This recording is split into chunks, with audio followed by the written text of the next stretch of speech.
চারদিকে পোড়া পোড়া গন্ধ আর কালো ধোঁয়া ওঠা। এরকম সকাল তো চাইনি।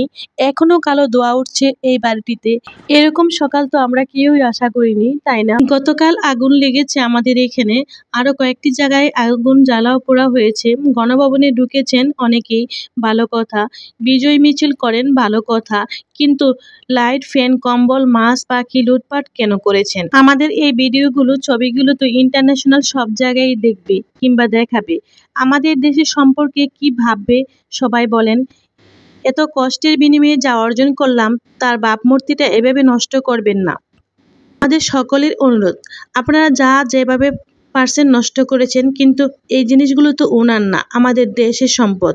এটি ঠিক হচ্ছে না। আনন্দ উল্লাস অবশ্যই করব, কিন্তু ধ্বংসযজ্ঞ করব না।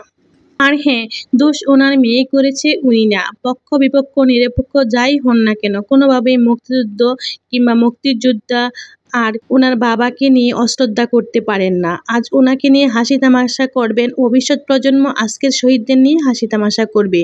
আমরা কৃতজ্ঞ হতে শিখি, ভবিষ্যৎ প্রজন্মকে শেখাই। বঙ্গবন্ধু একটি নক্ষত্রের নাম, যার নাম অসীম। সম্মানিত ব্যক্তিকে সম্মান করা উচিত। আমি কোনো দলীয় থেকে কথা বলছি না, সাধারণ মানুষ হিসেবে, ব্যক্তি হিসেবে কথা বলছি। তাছাড়া উনি কিন্তু আমাদের দেশ স্বাধীনে গুরুত্বপূর্ণ ভূমিকা রেখেছিলেন, এটি অস্বীকার করা যাবে না।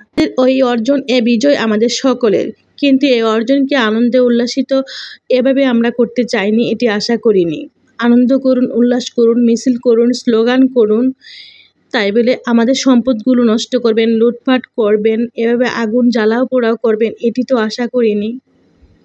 যে ক্ষমতা পায় সেই দেশ গিলে খায়, এটা হলো সত্যি।